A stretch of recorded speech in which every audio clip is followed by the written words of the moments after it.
Às vezes, uma característica que você considera sua desaparece assim que você se encontra em outro lugar, com outras pessoas, em outra atmosfera.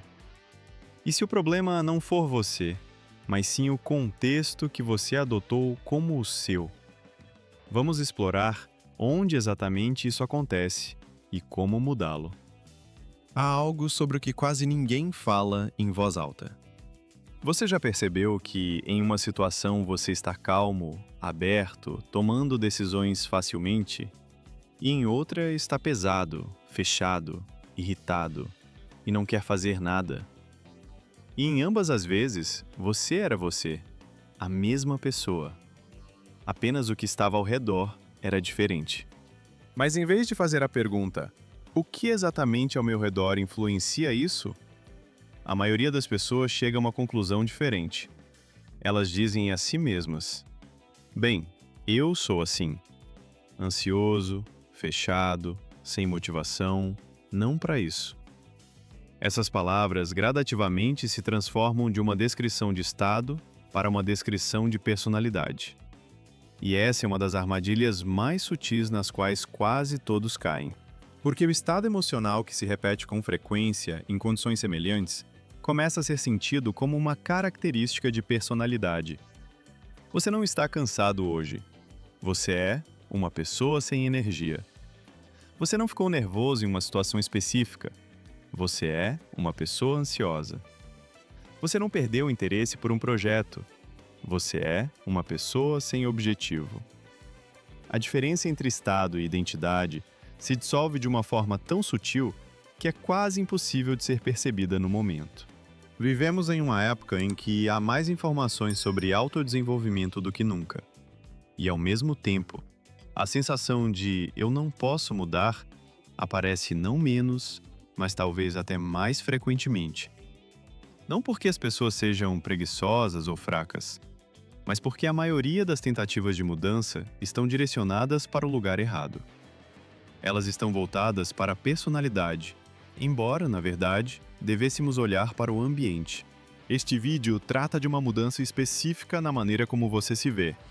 Não é sobre tornar-se outra pessoa. Não é sobre mudanças radicais e nem sobre mais uma lista de hábitos. É sobre uma observação que pode mudar a forma como você percebe suas próprias características e abrir uma maneira completamente diferente de seguir em frente. Na parte principal, vamos explorar por que estados emocionais repetidos se tornam tão facilmente crenças sobre si mesmo e o que realmente está por trás desse mecanismo. Depois, passaremos para a prática, onde você não receberá teoria, mas uma perspectiva concreta da qual pode começar hoje mesmo. Terminaremos com o que realmente pode ser feito com uma pequena decisão, sem reestruturar toda a vida. Mas há mais um ponto que merece ser mencionado separadamente. Frequentemente pensamos que mudanças precisam ser grandes para ter significado. E se por dentro você é desse jeito, então são necessários esforços globais para se tornar diferente. Essa lógica parece óbvia, mas é exatamente ela que muitas vezes impede o progresso. Porque uma pequena mudança no contexto pode ricochetear muito mais longe do que parece no começo. Não porque seja mágica, mas porque muda as condições. E as condições mudam o estado. E o estado muda a forma como você se vê. E agora, a pergunta com a qual vale a pena começar essa conversa. Lembre-se de um momento em que você se sentiu verdadeiramente você. Calmo, aberto, vivo. O que havia ao seu redor nesse momento? Escreva nos comentários. É exatamente esse tipo de detalhe que nos ajuda a escolher os temas mais precisos para as próximas análises. Há um mecanismo que quase ninguém nota em si mesmo, porque funciona muito lentamente e de maneira muito suave. Quando um estado emocional se repete com frequência suficiente, em condições semelhantes, em horários semelhantes, com pessoas semelhantes ao redor, o cérebro para de registrar isso como uma reação a algo. Ele começa a percebê-lo como você é. Não é uma falha nem uma fraqueza, é o funcionamento do sistema de reconhecimento de padrões, aquele que, em outras situações, te ajuda bastante. Mas aqui ele faz uma coisa específica, transforma um contexto repetido em um diagnóstico pessoal. Uma pessoa que trabalha por anos em um ambiente de pressão constante, prazos finais e expectativas difusas, começa a notar em si mesma a ansiedade, dificuldade em tomar decisões, uma sensação crônica de que não consegue acompanhar. Ela vai ao psicólogo, lê livros, tenta meditar. E tudo isso, é claro, não é inútil, mas a raiz não é tocada. Porque a pergunta não é feita ao destinatário correto. A pergunta, por que sou tão ansioso, pressupõe que a resposta está dentro dela. E talvez esteja, no fato de que há 3 anos ao seu redor, foi construído um ambiente que produz ansiedade como produto principal, independentemente de quem está nele.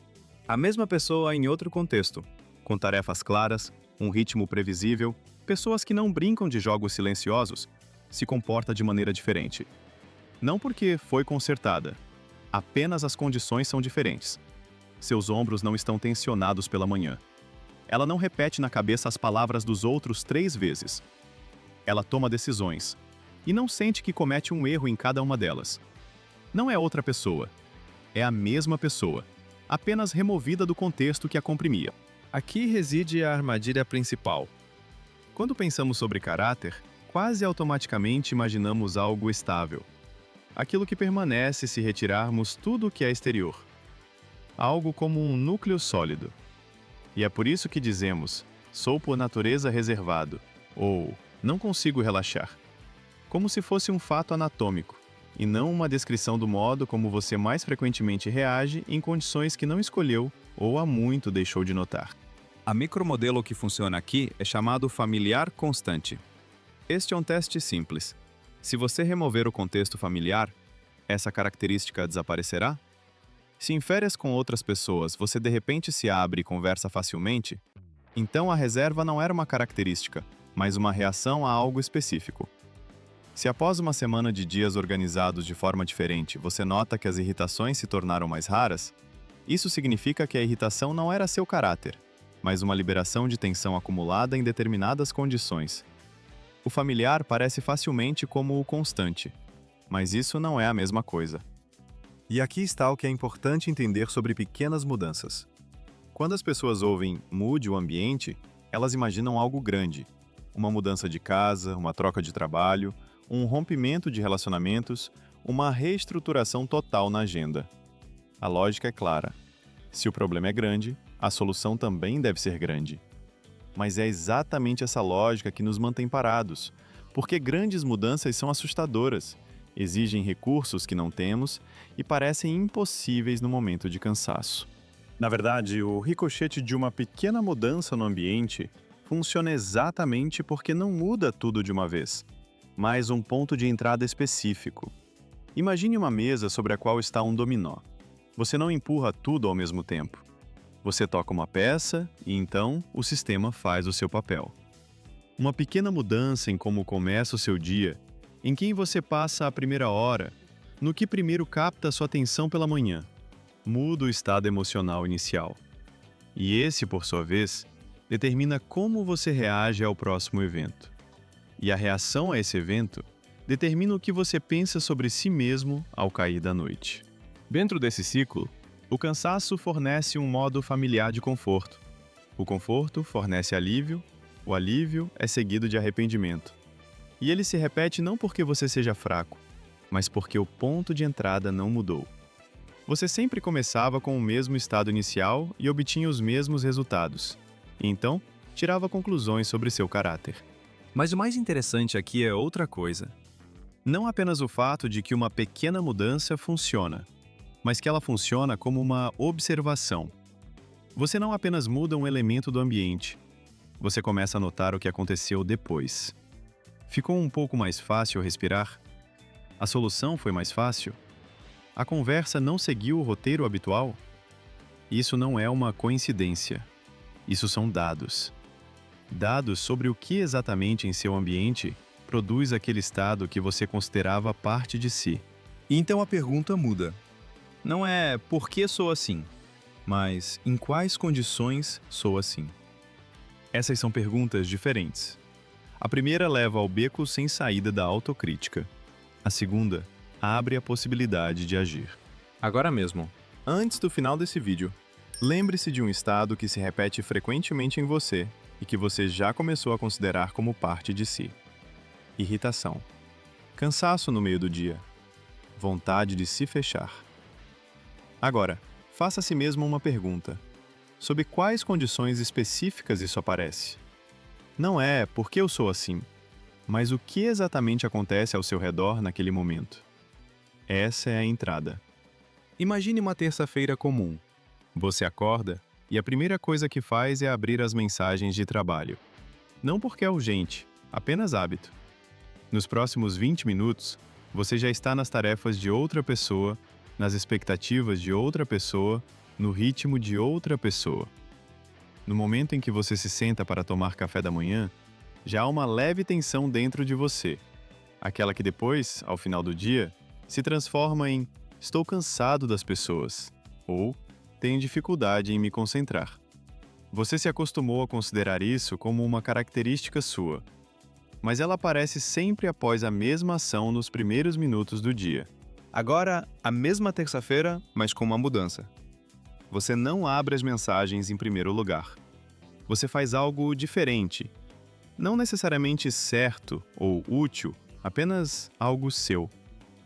10 minutos sem o contexto de outra pessoa. E depois você percebe. A conversa com um colega não irrita tanto.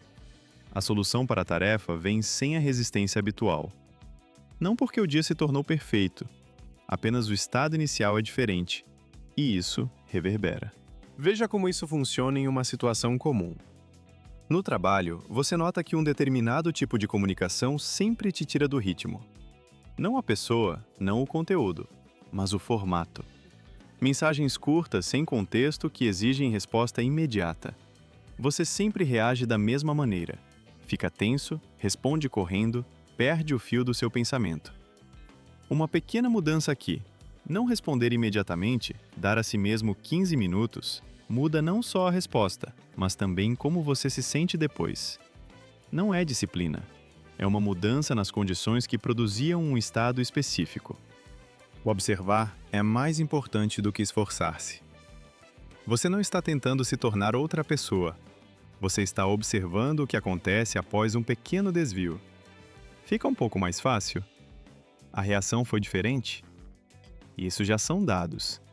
Dados sobre o que exatamente no seu contexto produz aquilo que você aceitou como caráter. Começamos com uma observação simples. O estado emocional que se repete com frequência suficiente começa a parecer uma personalidade. E a maioria das pessoas para exatamente aqui. Aceita o contexto repetido como uma natureza imutável e para de fazer perguntas. Mas há outra pergunta que muda toda a lógica. Não é porque eu sou assim, mas em que condições eu sou assim?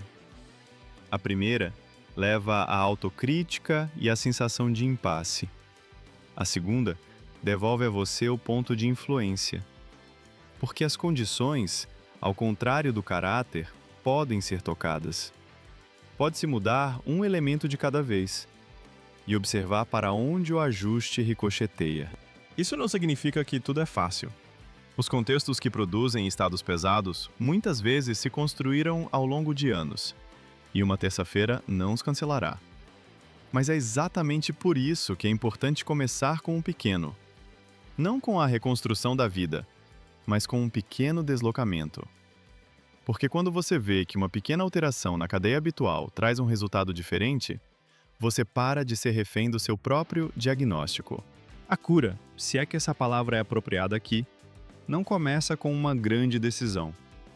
Começa no momento em que você percebe pela primeira vez a diferença entre "eu sou assim" e "eu sou assim aqui, nessas condições".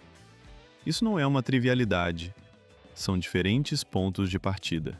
Se este vídeo te deu um novo ângulo, curta e se inscreva para não perder a próxima análise.